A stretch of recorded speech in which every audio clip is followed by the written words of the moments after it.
The wind howled through the snow-draped trees as Sarah Bennett gripped the wheel of her aging sedan, steering cautiously along the icy road that wound through the forest.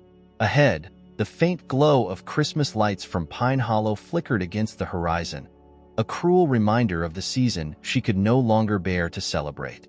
Her fingers tightened around the steering wheel.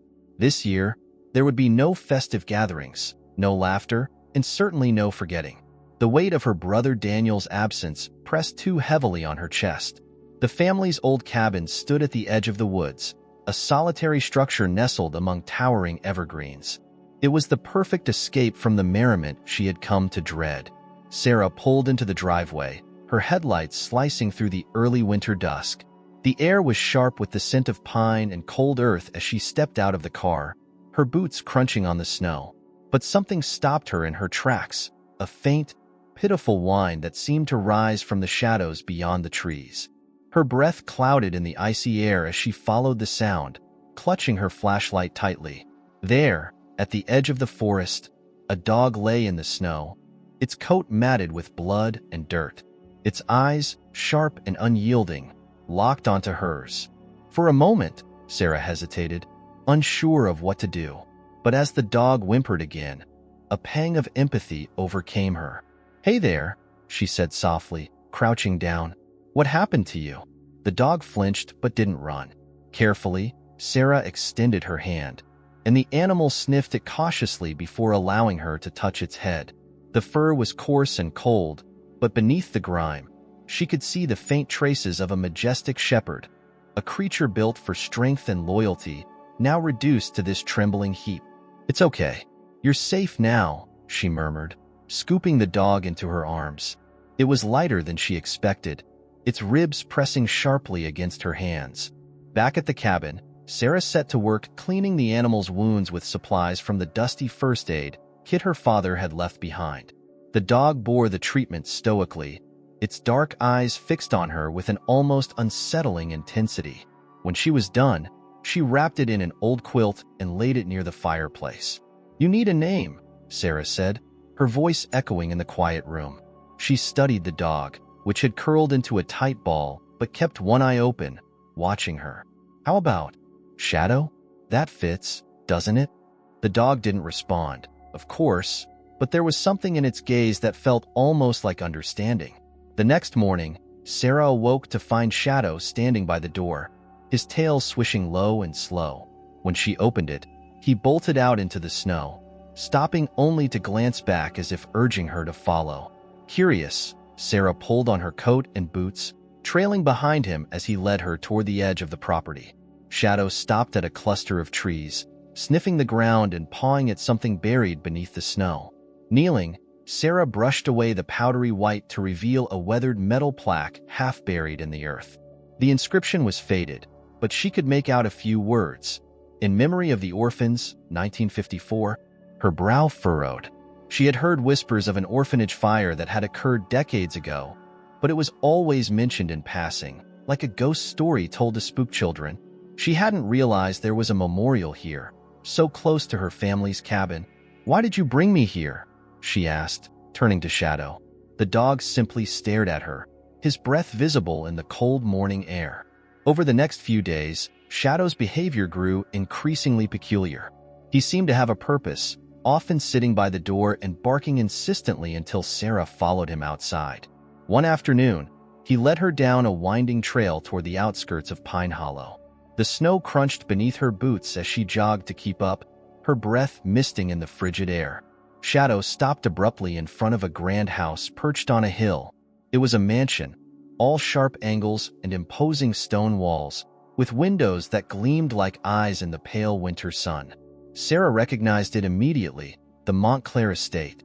The family had ruled Pine Hollow for generations, their wealth and influence woven into every corner of the town's history. Shadow growled low in his throat, his hackles rising as he stared at the house.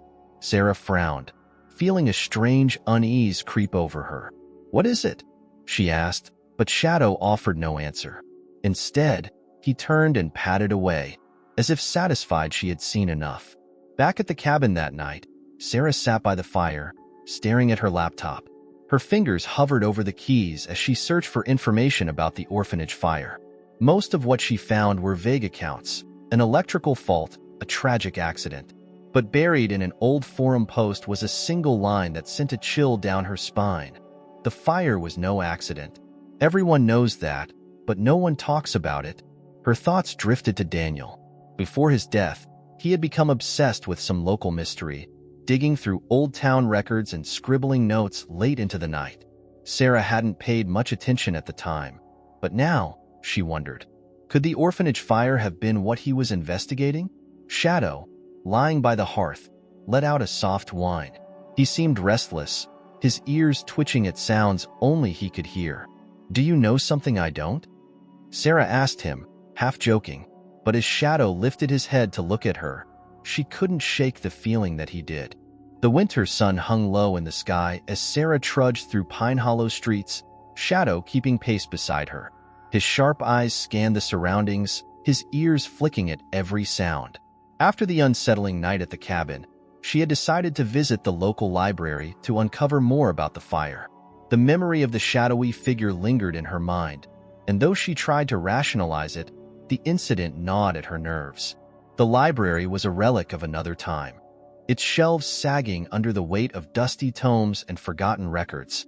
The scent of aged paper filled the air as Sarah approached the front desk, where an older woman with steel-gray hair sat typing on an ancient computer. "Excuse me," Sarah said, forcing a polite smile. "I'm looking for information about the orphanage fire from the 1950s. Do you have any records on it?" The librarian's fingers stilled, and she glanced up with a wary expression. "That's a story most folks prefer to leave in the past," she said softly. "What's your interest in it?" "I'm doing some personal research," Sarah replied carefully. "My brother was looking into it before he passed away." The woman hesitated, but eventually nodded. "There might be something in the old newspaper archives. Follow me." As Sarah flipped through the brittle pages of the Pine Hollow Gazette, a pattern began to emerge. The official narrative was consistent. An electrical fault sparked a fire that engulfed the orphanage in the middle of the night. But buried in the margins of the reports were whispers of something darker. Witnesses spoke of strange visitors to the orphanage days before the fire and rumors of missing documents tied to the property. One article, dated a week after the tragedy, caught her attention. It mentioned Alexander Montclair purchasing the charred remains of the land for a pittance, citing plans to build a community park that never materialized. Instead, the land had been left untouched, its history buried under layers of snow and silence. Outside the library, Shadow tugged at his leash, his gaze fixed on a man walking briskly down the street. The man wore a heavy coat and a scarf that obscured most of his face, but something about him seemed familiar. Shadow growled low in his throat. "Shadow, come on," Sarah urged, pulling him back, but the dog refused to budge, his eyes following the man until he disappeared around a corner. Sarah felt a flicker of unease. Shadow's instincts had proven uncannily accurate before. That evening, Sarah returned to the cabin with a folder full of photocopies and a head buzzing with questions. She spread the papers across the dining table, connecting the dots as best as she could. One detail stood out. Daniel had circled the name Hero in his notes and scrawled beside it, "Witnesses say the dog disappeared after the fire." Why? The name sent a shiver down her spine. She glanced at Shadow, who lay near the fireplace, his dark eyes observing her. "You're connected to all this, aren't you?" she murmured. Shadow let out a soft bark, almost as if in agreement.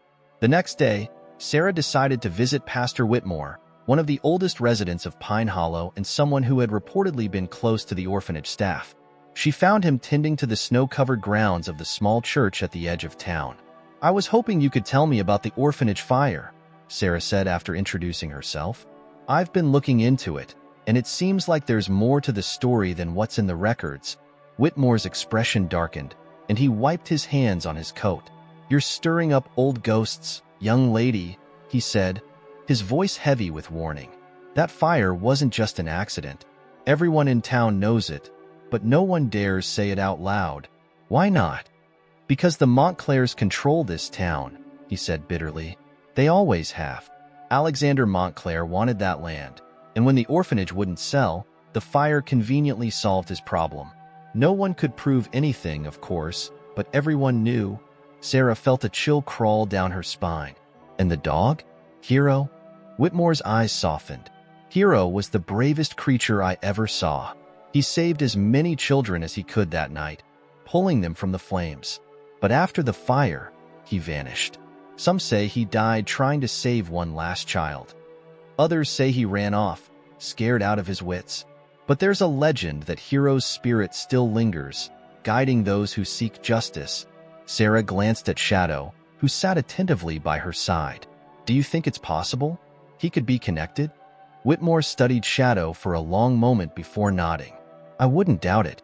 Dogs have a way of carrying stories in their blood. As Sarah left the church, Shadow barked sharply, pulling her toward a side street. She followed him, her curiosity outweighing her apprehension. They stopped in front of an old shed tucked behind a line of abandoned houses. The door hung slightly ajar, and Shadow pawed at it urgently.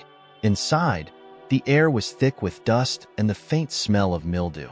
Sarah's flashlight beam swept across the cluttered interior until it landed on a stack of charred papers. She picked them up carefully, her heart racing as she read the faded text. They were deeds and legal documents tied to the orphanage property, documents that contradicted the official story. The orphanage had not been in financial trouble, as the Montclairs had claimed. In fact, it had been thriving until its abrupt destruction. The sound of footsteps outside snapped her attention back to the present. Shadow growled low, positioning himself between Sarah and the door. She stuffed the papers into her bag and slipped out the back, her heart pounding. Whoever had been watching the shed would not have her discover this truth easily. That night, as Sarah reviewed the documents, she realized the depth of Daniel's investigation. He had been close, too close, to exposing the truth, and it had cost him his life. Shadow, lying by the fireplace, let out a low growl, his ears perking up. Sarah froze, listening. The sound of heavy footsteps approached the cabin. A knock came at the door, sharp and insistent. "Miss Bennett," a voice called. "We need to talk." Sarah glanced at Shadow, who was already on his feet, his body tense. Grabbing the folder of documents, she hid them under the loose floorboards before opening the door a crack. A man in a dark coat stood on the porch, his eyes cold and calculating. "Who are you?" she asked warily. "Just someone looking out for the best interests of Pine Hollow," he replied smoothly. "You're digging into things you don't understand. I'd suggest you stop." The unspoken threat hung in the air. Sarah's grip tightened on the door. "I think you should leave." The man's eyes flicked to Shadow, who bared his teeth in a silent snarl. Without another word, he turned and walked into the snow, disappearing into the dark. Snow swirled through the air as Sarah steered her car into the heart of Pine Hollow. Beside her, Shadow sat upright in the passenger seat, his ears perked. The encounter with the stranger at the cabin had only strengthened her resolve to uncover the truth. Someone was desperate to bury the past, but she wouldn't back down, not now. Her first stop was the Pine Hollow Historical Society, a small building that rarely saw visitors. The curator, an elderly man named Mr. Grayson, greeted her with a surprised smile. "Not often we get folks interested in the past," he said, adjusting his wire-rimmed glasses. "What brings you here?" "I'm looking into the orphanage fire," Sarah explained. "Anything you have, photos, records, even rumors, could help." Grayson's face clouded. "A sad chapter in our town's history," he said, leading her to a back room filled with filing cabinets and dusty photo albums. Most of the records were lost in the fire, but there are a few surviving pieces. Sarah spent hours combing through the files while Shadow lay at her feet, his sharp eyes scanning the room. Among the old photographs, she found a picture of the orphanage staff standing with the children. In the background was a dog, a shepherd with strikingly familiar features. Scrawled on the back of the photo were the words, "Hero, the guardian of the children." Her breath caught. Shadow whined softly, nudging her hand with his nose. "Is this your ancestor?" she whispered. The dog tilted his head, his gaze unwavering. Later that day, Sarah stopped at Pine Hollow's Diner, a cozy spot frequented by locals. As she sipped her coffee, she couldn't shake the feeling of being watched. Her suspicions were confirmed when a man slid into the booth across from her. He was tall, with slicked-back hair and a predatory smile. "Ms. Bennett," he said smoothly, "you've been asking a lot of questions. Who are you?" Sarah asked, her tone sharp. "Call me Thomas," he replied. "I work for the Montclair family." Sarah's pulse quickened, but she kept her face neutral. "And why would the Montclairs care about my questions?" Thomas leaned in, his smile fading. "Because some questions are better left unanswered. You've stirred up a hornet's nest, and that's not safe for anyone, especially you." Shadow growled from beneath the table, his hackles rising. Thomas glanced down, his lips curling in disdain. "Keep your dog under control." Sarah narrowed her eyes. "If you're trying to scare me, it's not working." Thomas straightened, his expression hardening. "Take this as a friendly warning. Go back to your cabin and leave the past where it belongs." As he walked away, Sarah clenched her fists, anger and determination swirling within her. The Montclairs weren't just powerful, they were dangerous. That night, Sarah spread her findings across the cabin's dining table. The photo of Hero, the deeds from the orphanage, and Daniel's notes formed a mosaic of corruption and tragedy. One document stood out, a blueprint of the orphanage's property with a section marked storage. According to Daniel's notes, the storage area had been sealed off after the fire, never investigated. Shadow barked suddenly, breaking her concentration. He stood by the door, his tail stiff, ears alert. Sarah grabbed her coat and flashlight. "Show me," she said, and Shadow led her out into the snow. The trail was faint, but Shadow navigated it with ease, his nose to the ground. They reached the ruins of the orphanage, the skeletal remains of the building shrouded in snow and darkness. Shadow stopped at a crumbling foundation wall, pawing at the ground. Sarah knelt and brushed away the snow. Beneath it, she found a rusted metal door embedded in the ground. With effort, she pried it open, revealing a narrow staircase descending into darkness. The air was thick and stale as Sarah stepped into the underground room, her flashlight casting long shadows across the walls. Shadow stayed close, his growls low and constant. At the far end of the room, she found a stack of charred filing cabinets. Most of the papers inside were destroyed, but a few had survived, protected by a metal lockbox. Inside the box were letters and legal documents that confirmed her worst fears. The orphanage fire had been no accident. The Montclairs had orchestrated it to force the orphanage to relinquish its land, a key piece of a larger development scheme. When the orphanage refused to sell, they ensured it wouldn't stand in their way. Sarah's heart pounded as she read one letter in particular, signed by Alexander Montclair himself. It detailed payments to local officials to cover up the crime and silence witnesses. As she stuffed the papers into her bag, a noise behind her made her freeze. Shadow barked, his body tense as footsteps echoed down the staircase. "Sarah Bennett," a voice called. It was Thomas. "I told you to leave this alone." Sarah's flashlight flickered as Thomas stepped into view, a pistol in his hand. "You've seen too much," he said, his tone icy. "But it's not too late to walk away. Give me the documents, and we can forget this ever happened." Sarah held her ground, her mind racing. Shadow growled, his stance protective. "You won't get away with this," she said, her voice steady despite her fear. "I have evidence. The truth will come out." Thomas chuckled darkly. "You think anyone in Pine Hollow cares? The Montclairs own this town." Before he could step closer, Shadow lunged. The dog's speed and ferocity took Thomas by surprise, and he stumbled back, the pistol falling from his hand. Sarah seized the opportunity, grabbing the weapon and pointing it at him.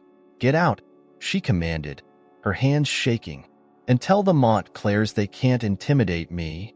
Thomas glared at her, blood dripping from a scratch on his arm. "You've made a mistake," he said before retreating up the stairs. Back at the cabin, Sarah locked the door and collapsed onto the couch, adrenaline coursing through her veins. Shadow sat beside her, his body pressed against hers in silent reassurance. "You saved me," she whispered, stroking his fur. "You really are a hero." She opened her bag and spread the documents on the table again. With this evidence, she could expose the Montclairs, but it wouldn't be easy. They were powerful, and they would fight to protect their secrets. As the fire crackled in the hearth, Sarah made a decision. She would confront the Montclairs publicly at the town's Christmas Eve gathering. It was the one event where the entire town would be present, and the Montclairs wouldn't be able to silence her without exposing themselves. Shadow rested his head on her lap, his eyes heavy with exhaustion. "We're in this together," she said softly. "No turning back now." The sun rose over Pine Hollow, casting long shadows across the snow-covered town. Sarah sat by the cabin window, clutching the stack of documents that could unravel decades of lies. Beside her, Shadow sat alert, his gaze fixed on the forest beyond. The events of the previous night had left her shaken but resolute. Tonight, at the town's Christmas Eve celebration, she would reveal the truth about the Montclairs. Her plan was simple but risky. She would confront Alexander Montclair in front of the entire town, armed with the evidence she had gathered. It was a gamble, but it was the only way to ensure the Montclairs couldn't silence her.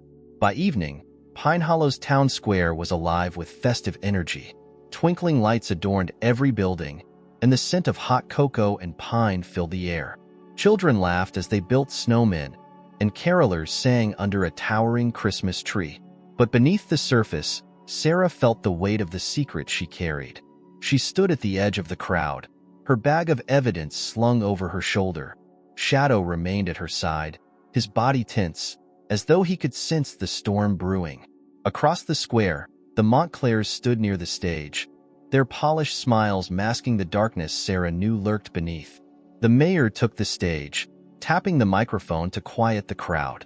"Welcome, everyone, to our annual Christmas Eve celebration," he began, his voice warm. "Tonight, we come together as a community to celebrate the season of giving and unity." Sarah's heart raced. This was her moment.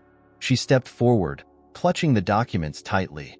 "Wait," she called, her voice cutting through the festive chatter. All eyes turned to her, murmurs rippling through the crowd. Alexander Montclair's expression darkened as he saw her approach. "There's something this town needs to hear," Sarah said, her voice steady despite the tremor in her hands. "Something that's been buried for far too long." She climbed onto the stage, Shadow following closely. The crowd watched in hushed curiosity as she pulled the stack of papers from her bag. "Many of you know the story of the orphanage fire," she began. "It's been told as a tragedy, a terrible accident. But that's not the truth." Alexander Montclair stepped forward, his smile tight. "Ms. Bennett, I don't know what you think you're doing, but this is neither the time nor the place for wild accusations." "It's not an accusation. It's the truth," Sarah shot back. She held up one of the letters, her voice rising. "I have proof that the Montclairs orchestrated the fire to force the orphanage off its land. They paid off officials to cover it up and profited from the tragedy." Gasps rippled through the crowd. Alexander's polished demeanor faltered for a moment, but he quickly recovered. "This is absurd," he said, his voice cold. "You're slandering my family with baseless claims." Sarah turned to the crowd. "These documents don't lie," she said, handing copies to nearby residents. Letters, contracts, and payments, all signed by Alexander Montclair. They destroyed the orphanage and silenced anyone who tried to stop them. Before Alexander could respond, a loud crack echoed through the square, and the Christmas tree swayed dangerously. The crowd screamed as a section of the square collapsed, revealing an underground tunnel that had been hidden for decades. It was part of the orphanage's foundation, a forgotten remnant of the fire. Shadow barked furiously, his instincts kicking in. Sarah realized what was happening. Someone had tampered with the stage to silence her. She grabbed the microphone. "This is their doing," she shouted. "They'll go to any lengths to keep the truth hidden." The tension reached a boiling point as Alexander Montclair's facade crumbled. "You think you can take down my family?" he snarled, stepping toward Sarah. "You have no idea who you're dealing with." Before he could act, Shadow lunged, his bark echoing through the square. He positioned himself between Sarah and Alexander, baring his teeth. The crowd, now fully aware of the danger, began to rally around Sarah, their outrage growing.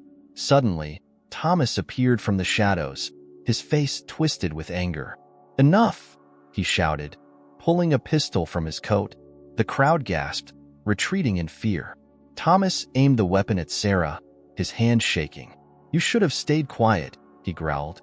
"Now, none of this has to go any further." Time seemed to slow as Sarah stared down the barrel of the gun. But before Thomas could pull the trigger, Shadow sprang into action. He leaped at Thomas, knocking the gun from his hand. The two tumbled to the ground, Shadow biting and clawing with unrelenting force. Thomas shoved the dog off, scrambling to his feet, but the pistol was out of reach. The townspeople surged forward, subduing him before he could retaliate. Shadow stood protectively by Sarah, his fur matted with blood, but his spirit unbroken. As the chaos settled, the mayor stepped forward, his face pale. "Miss Bennett," he said, his voice trembling, "is it true? Did the Montclairs?" Sarah nodded. "It's all here," she said, handing him the remaining documents. "And now everyone can see it." Alexander Montclair stood frozen, his power slipping away as the crowd turned on him. "You'll regret this," he spat, his voice dripping with venom. But the townspeople were no longer afraid. For the first time in decades, the truth had been spoken. Hours later, the square was quiet again. The authorities had taken Alexander and Thomas into custody, and the documents had been secured as evidence. Sarah sat on the edge of the stage, Shadow lying beside her, his body exhausted but his eyes bright with loyalty. "You did it," she whispered, stroking his fur. "We did it." The mayor approached, his expression one of gratitude. "You've given this town a chance to heal," he said. "Thank you, Sarah. And thank you, Shadow." As the first snowflakes of Christmas morning began to fall, Sarah looked out over the town, feeling a sense of peace she hadn't known in years. Shadow leaned against her, his warmth grounding her in the moment. The past had finally been unearthed, its shadows dispelled by the light of truth. And as the town began to rebuild, Sarah knew that Daniel's fight and Shadow's legacy would never be forgotten. Thank you very much for watching the video to the end. If you were moved by the story of the canine hero and the spirit of Christmas that transformed lives, leave your like, subscribe to the channel, and share in the comments what you thought of this exciting journey.